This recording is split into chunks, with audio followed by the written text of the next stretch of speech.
the end of the interview, the sister Jasmine says, "Hey, Monique, would you like to play a game?" And I said, "Okay, sis, let's play the game." Well, when she said the game is called Would You Rather. So I said, okay, I'm down for it. And then the sister says to me, "Would you rather your husband sleeps with Lee Daniels with a condom or Corinne Steffens without one?" Breathe that in for a sec. Now, for those of you who didn't hear it and you might just have joined the room, I want to take you back to that moment. This sister, a black woman, asked me when they were playing this game called Would You Rather, "Hey, Monique, would you rather your husband sleeps with Lee Daniels with a condom or Corinne Steffens without one?" Now, the question that I would ask anybody that's listening, is that offensive? Is that insulting? Is that going too far? And how, when you are pro-black or portray yourself as a pro-black man, how is that helpful to the community to ask, would you sleep with Lee Daniels with a condom? Would you prefer your husband sleep with Lee Daniels with a condom or Corinne Steffens without? Because any way Monique speaks on it, what happens? You're downgrading the other person. Yes. And despite the fact that Monique and Lee were having a rift at the time, she refused to say anything negatively against them in that regard. She wasn't going to play that. But to your point, then what happened? So DL was not there that day. I said to his team, let me call DL Hughley, because what I know is that brother ain't down like that. He gonna have a problem with y'all saying that kind of foolishness. So I get DL Hughley's telephone number, and I call DL Hughley. And I said, hey man, I just did an interview with your people, and this is what they trying to run. Like, this is the game they trying to play. And DL's response was, that's just how we do, and that's what it is. I said, really, brother? So we attack families now? Like, what you doing? Like I said, that's just how we do. I said, DL, I would suggest you don't air that, because I don't think it's going to make you look good to the community. Now, if y'all notice, that never got aired, and I never said anything. Through the years, I never said anything. I kept it to myself, because what I knew was that I was going to see DL Hughley again. Now, after that situation happened, it let me know, for whatever reason, DL Hughley was not cool with me, for whatever reason. Then through the years, and I want y'all to hear me, please, through the years, I've listened to this man talk about all that I'm not, what I didn't deserve. I was mentally ill. I was bitter. Me and my husband did poor business. I was selfish. I was fanatic. I was psychotic. Now, don't take my word, please. You can Google it for yourself. YouTube it for yourself. DL Hughley speaks on Monique. And through the years, my babies, I said nothing, because I knew the day would come that I would see DL Hughley. Now, for every interview he's done, I didn't get it from nobody else's mouth. I watched it for myself. And I watched this brother sit down with that white cat, Vlad, and tell this white man all that I wasn't, as the white man told him all that me and my husband wasn't. And I watched DL Hughley go in. Now, it ain't that he just goes in on me. DL Hughley has a habit of saying freely what he wants to say about anybody. Ice Cube. Come on. Angela Stanton. Come on. Kanye West. Mm-hmm. Like the young babies. Islam. The young babies, the rappers, Young Thug and Gunna. Yeah. See, and let me tell y'all, when I made that joke about you, D.L. Hughley, I didn't think you would get tender in your feelings because you made the comment about the baby stage names and you said with names like that, don't you think they would wind up in jail? Well, that's what you said. Well, I thought I was coming back being clever, making a joke because you know back in the day when somebody was on the DL, you know what they were. I don't think you're a homosexual man, DL. I was making a joke and I can't believe you got tender. See, you got tender after you've talked for years. So let me be clear to you babies watching. Saturday night, I don't care where I went up on that stage, I was going to hand D.L. Hughley his ass. Because through the years, I've listened to this man speak so freely about my poor decisions, my life choices, and he spoke as if we had a conversation sitting down talking. Now, please tell the good people out there what it is that made you go on his show to be blindsided by that question in the first place. What was it about your relationship that made you think he was a comrade in comedy? See, y'all, I'm one of them old school kind of girls. I'm one of them old school, round the way, down the block kind of girls. And when you get invited to my home, that means something to me. And this was back in the day. This was back in the 90s. And I was opening up for D.L. Hughley.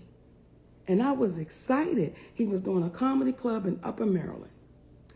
It was the night of a Mike Tyson fight. So no one showed up. 10 people showed up to the show. It was no judgment because everybody understood when Mike Tyson fight, the world shuts down. So for whatever reason, DL had the date. They booked me on the show with them. I'm excited. We get there. It's 10 people. I say, hey, DL, so the night's not a total bust. Why don't you and your audience, because they came to see him, come on back to my home? We can watch the fight. I'll fix some food. Let's have a good time.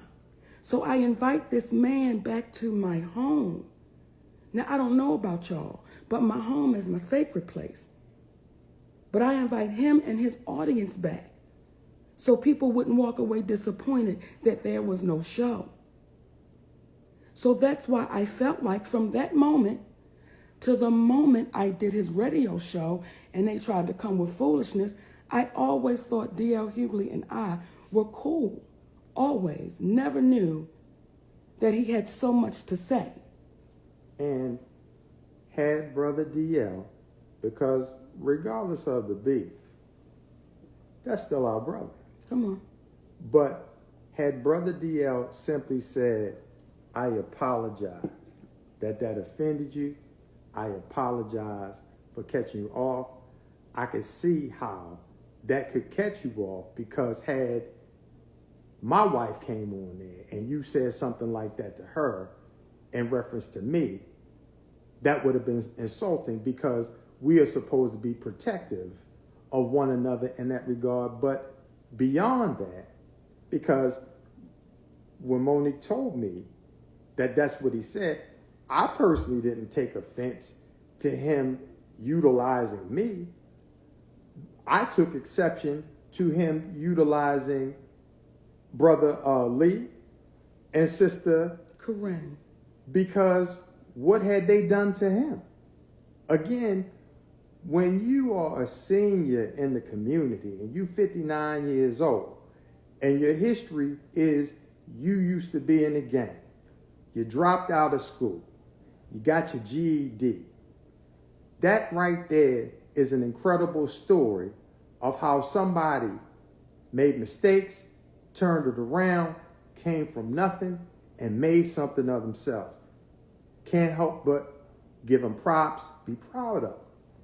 But when you listen to him go after Ice Cube, because that man made a decision as a man to say, I'm not going to get that vaccination, and it doesn't matter how much money it is.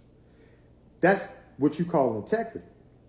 When you have a brother named Kanye that has had the challenges that he's had, and you have him calling that man out as opposed to calling him up and saying, let me put my arm around you, and he and Steve talking about We come from a place called Whoop Ass. The whoop ass tribe. The Whoop Ass tribe. Listen, that may have been cool when you were younger, but what you trying to give to the young folks, because if they get the whooping on people, they going to jail.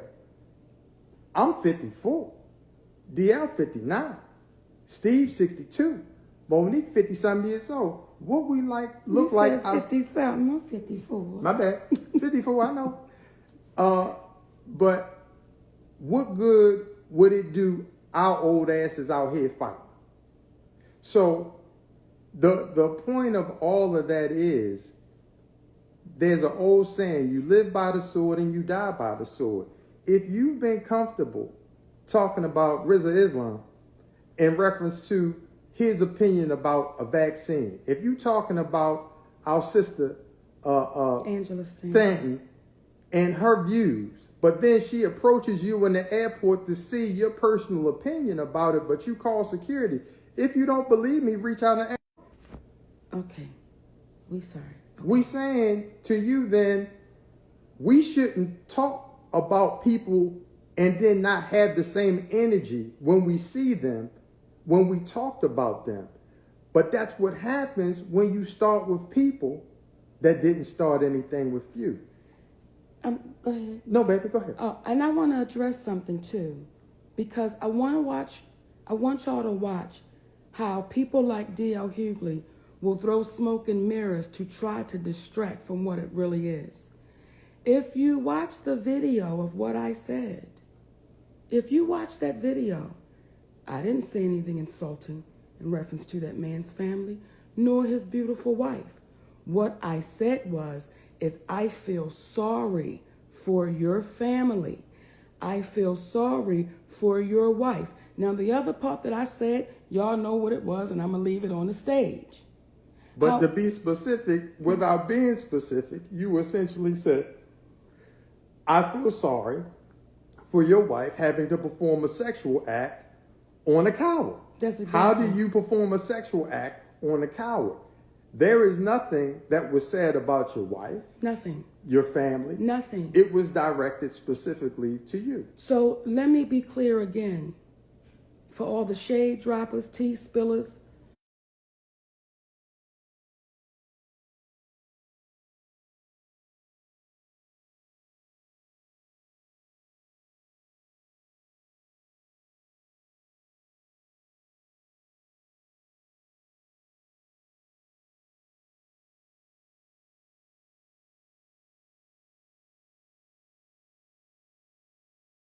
I spoke about D.L. Hughley. I wanted D.L. Hughley to be there. Now, I want to address something else. And everything I'm saying, please find it out for yourself. I want to address something. When D.L. Hughley says, and then she brought in Steve Harvey. See, let me tell y'all something. This ain't new. I watched D.L. Hughley and Steve Harvey sit on his show and lie. DL show. On DL's show and lie. I watched Steve Harvey say to DL, we had to edit the show because Monique was saying some crazy stuff and we had to protect her. And then DL says, yeah, man, you was just trying to protect her. And then Steve says, yeah, man, well, let me ask this question. When did they get into the black woman protection business? So that's why I said Steve Harvey that night. So that night, DL, what you got back was the medicine that you've dished out to our community for so long through the years. And I want to address what you're trying to make the show out to be. Detroit, I want to say thank you for that amazing night because it was amazing. And when DL says the people left disheartened and disappointed and they were ashamed and embarrassed, well, let's address that because I think it's only fair. From my understanding, Josh Adams kicked butt. From my understanding, Sister Ava Rodriguez kicked butt. Now, I can speak for me because I was there. When I walked out on that stage in Detroit, those beautiful people, they gave me a standing ovation. What happened when you walked off? Those beautiful people gave me a standing ovation. Now, what has happened in that moment, and this is for the comics, who have so much to say. Come on, sweet babies, because this is Comedy 101. When you are the headliner, you have to meet the challenge. Regardless as to who goes in front of you and what is said, you have to meet the challenge.